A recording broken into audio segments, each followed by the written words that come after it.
What's up, everyone? It's Scotty with MoneyVest. So markets here just basically flat. They're not really going anywhere with the S&P 500 trading just under 4570. We had the NASDAQ here pushing up about 30 basis points and the Dow Jones here dropping a little bit over 20 basis points as well. We saw a little bit of rotation back into the technology sector. And of course, TMF on a ripper rally up a little bit over 6% and hitting its highest level in a very long time. So hope you all enjoy this video and find it helpful. If you do, make sure that you drop a like. Don't forget to subscribe to the channel. I would really appreciate that. And links to our Discord and Patreon is going to be down below if you're interested in joining. And of course, getting access to all the members only private videos, trading view charts, all the Excel spreadsheets, and of course, Discord channels, including access to all the trade alerts and trade ideas, buy and sell alerts, options, everything's going to be included. And the reason I say that is because our TMF trade worked out really well. This is actually when it was trading at $55 was only up 3.3%.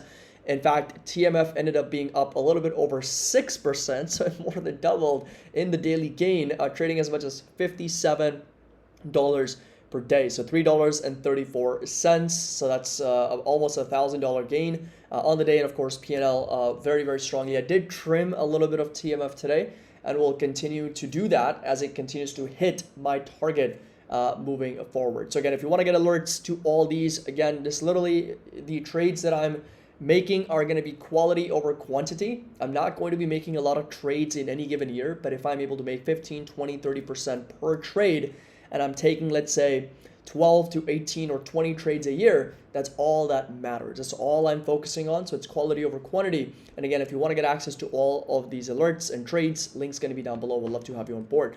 So markets here, again, very flat, not a lot of movement as we discussed in our previous video. This week is unemployment week. So we've got a lot of unemployment data coming out to later this week. And of course, let's just go over to the JOLTS numbers here very quickly, because that was supposed to come out today. We'll take a look, and of course we'll do a better assessment on how the markets kind of responded to the JOLTS numbers as well. But remember that tomorrow we've got the MBA mortgage applications bright and early, ADP employment report at 8:15 a.m. Eastern, and it's the first Friday of the month later this week on December 8th when we get the employment situation as well. So JOLTS numbers coming in at 8.733 million. So that was actually a really low, much lower number compared to what the consensus was. So that is very surprising. So if you come over to our unemployment spreadsheet, and if you plug in this number at 8.733, we are looking at this number to come down at 1.34. This is crazy, folks. We are really sort of coming down to an equilibrium for the job openings versus unemployed persons. Now, if unemployed persons takes up on Friday, so if you go from 6.5 to, let's say, 7 million, now we're coming down to 1.25. So we are going to be a really low number, and this is exactly what the Federal Reserve wants to see. We've actually come down from 2.5 to 1.34, so we have continued to slow down in our pursuit for slightly higher unemployment and a lower inflation. So 1.34 is the current ratio between JOLTS and unemployed persons. Now going over to the markets, so bond yields will come down from their fever pitch in 2024, how to prepare your portfolio. And this is literally what we have been talking about on the channel for the past 6 months.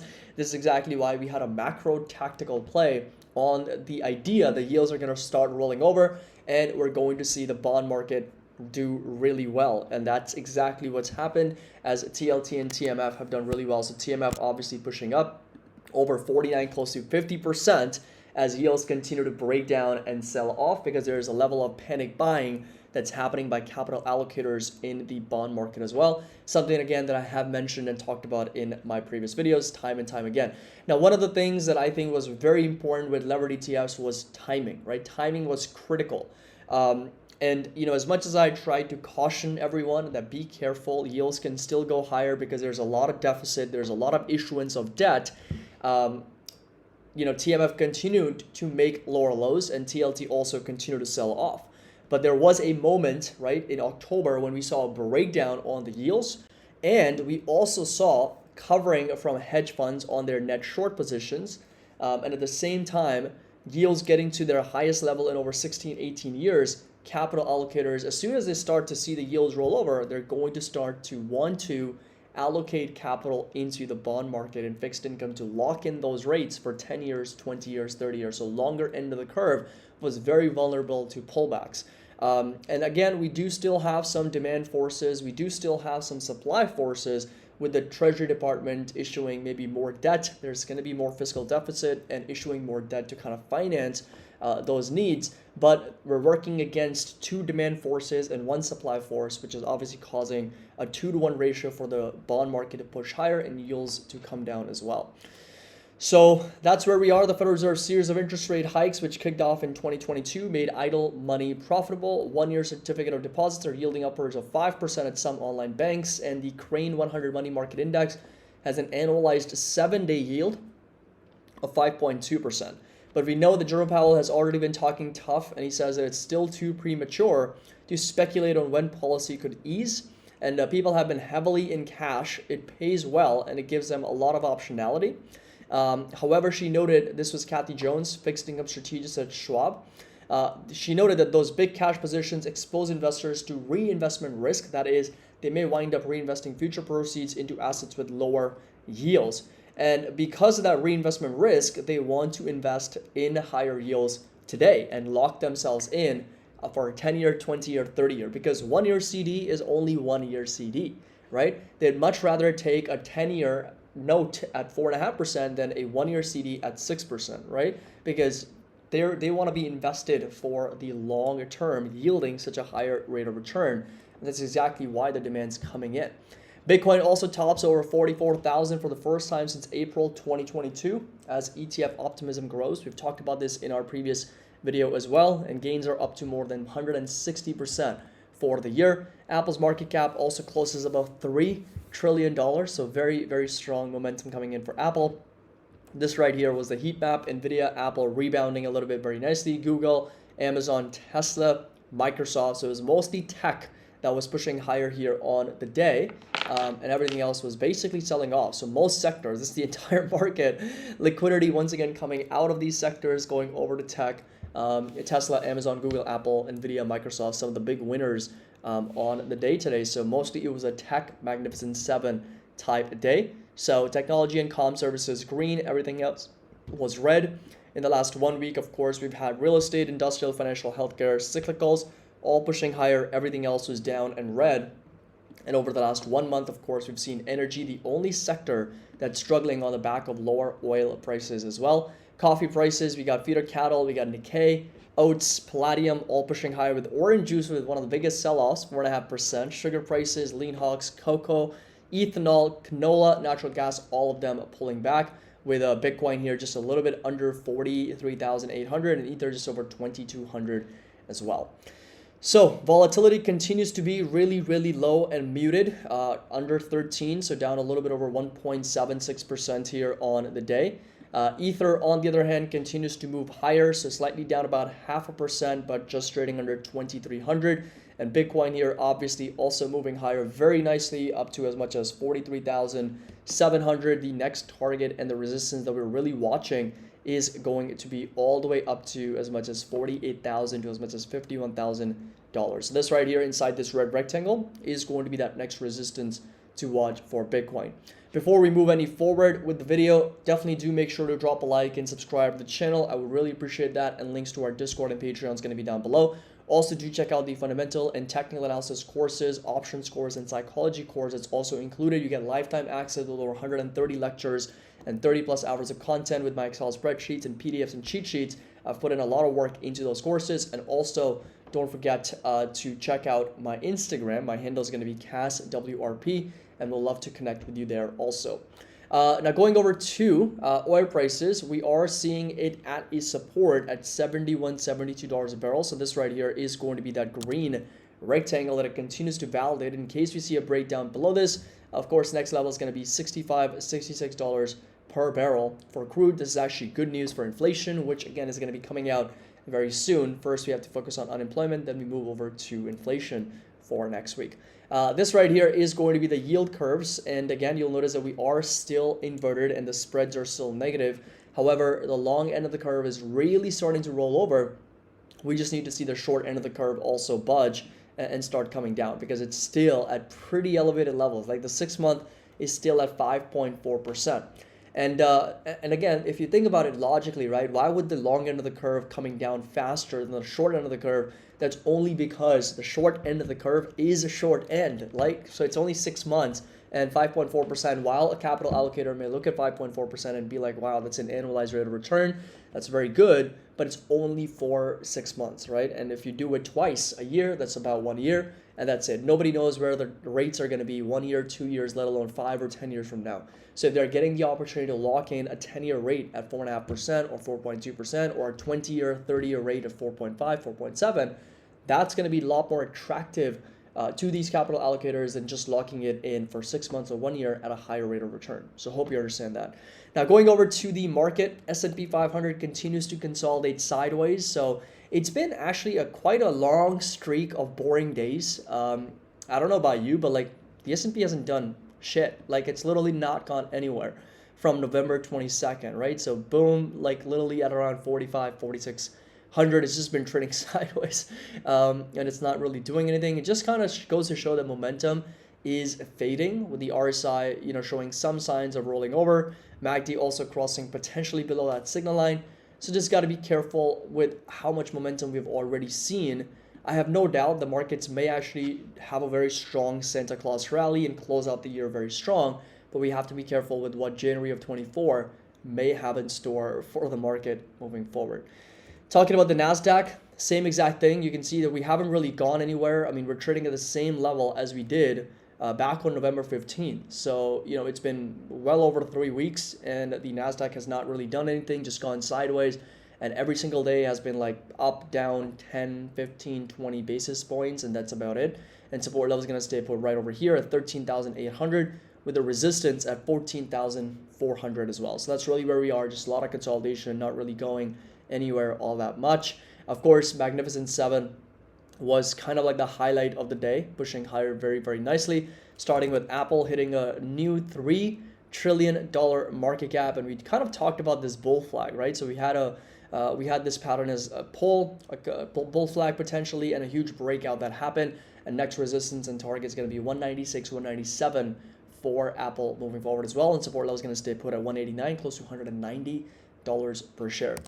Talking about Amazon, and Amazon here also pushing higher very nicely, up over 1.4%, coming up to that resistance right over here. So this is going to be that level of resistance and target that we have been watching, and support level is going to be inside this green rectangle, sitting roughly at $135 per share, all the way down to as low as $121. So again, overbought RSI, overbought MACD, showing some signs of weakness. Yes, there's momentum intraday, but just got to be careful from a risk reward standpoint, because it is a bit more unfavorable as we continue to hit new resistances, and we are overextended to say the least.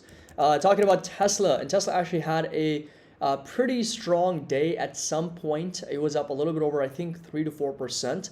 But then again, getting rejected and selling off, right? If you take a look at the last several weeks for Tesla, so this is basically 3 weeks worth of trading, right? And it hasn't done anything. It's just been going sideways, consolidating sideways, and just trading in that very, very tight range between 250 and 228.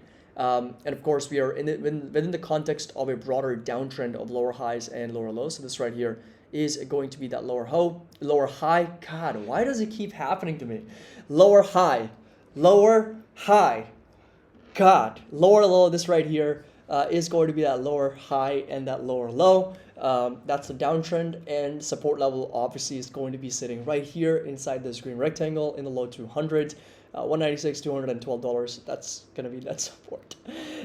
Talking about PayPal, and PayPal here on the day starting to roll over, so down a little bit over 3.2%, under $58. And I would argue that there is some potential for a higher high and a higher low, but of course we need to see some more validation and some more evidence that this is indeed going to be an uptrend for PayPal moving forward. Support level is going to stay put at $56. Resistance all the way up to $65 per share for PayPal. So that is going to be that next uptrend and that next target levels to watch for PayPal. Visa, hanging up there really well. Consolidation sideways, not really doing anything, only up 7 basis points. RSI MACD overbought as usual, and support level is going to stay put down to 250 to as low as $245 per share. Talking about NVIDIA, and NVIDIA here pushing higher very nicely, so didn't quite come all the way down to as low as low 400s, but of course we'll see, we'll find out eventually. But resistance is going to be right over here inside this red rectangle, and support level is going to stay put right over here at sub $400 per share, and a lot of consolidation sideways here in that range within which it's been trading at. Talking about advanced micro devices, so again, not a lot to go over, but resistance is going to stay put at about $122. So this right here is going to stay put as a resistance for advanced micro devices, and support level is going to stay put at 112 down to as low as $100 per share, kind of in line with this green rectangle that we have talked about in our previous video. So again, overbought, overextended, but it is showing signs of some potential pullback and some weakness. So even if today was somewhat of a decently green day, just got to make sure that this could be a potential fake out, or could be sucking in some of the bulls here, considering how on the long side we still look pretty unfavorable at the moment. Talking about Meta platforms, and Meta here continues to validate and trade at this support level, and that's going to be at $315 per share. So this right here is going to be inside this green rectangle all the way down to as low as this right here, the higher low at $301 per share for Meta as well. So this is the overall uptrend of higher highs and higher lows for Meta platforms. So this is going to be the overall uptrend, and support level is going to stay put at about $315. Next one on the list is going to be Netflix, and Netflix here also starting to validate that support at $452. Again, the RSI and the MACD are showing signs of some weakness, and they are coming down, and support level is going to be at around here. That's going to be sitting roughly at 450, resistance at 485. If you do see a bigger breakdown below this level, the next support really is going to be down to 396, close to sub $400 per share for Netflix. Talking about Google, and Google here getting a bit of a bounce back higher, rightly so, because it was selling off for quite a few days. RSI MACD also didn't quite come down to oversold levels, but it was trading at reasonably low levels, and we're seeing a little bit of a bounce back higher from Google as well. And then finally talking about Microsoft, Microsoft here also pushing higher very nicely, up almost 1%. Market cap is slowly approaching $2.8 trillion as well, and support level is going to stay put right over here at roughly around $366, $367 per share for Microsoft moving forward. And last but not least, we got Enphase and Costco. So Enphase had a pretty decent day, up over 1%, getting up to $110 per share. We're slowly and steadily kind of filling in this entire gap. We got a little bit of a gap to left now. And of course, next resistance is going to be all the way up to 132 to as much as $151 per share for Enphase moving forward. And of course, the RSI MACD is also getting a bit more on the overbought side right now. And finally, we got Costco with a nice breakout to new all-time high. Very, very strong momentum coming in for Costco, and resistance previously, which was at $603, will turn into a new support for Costco. So hope you all enjoyed this video and found it helpful. Make sure that you drop a like. Don't forget to subscribe to the channel. And again, links to our Discord and Patreon is going to be down below. Unemployment numbers are going to be due later this week, so I will be live to cover them as much as I can. Definitely do check out the Discord and the Patreon links down below. We'd love to have you on board, and you get access to a lot of other benefits, including TradingView charts, members only videos, and as always, happy investing. I'll see you all in the next video.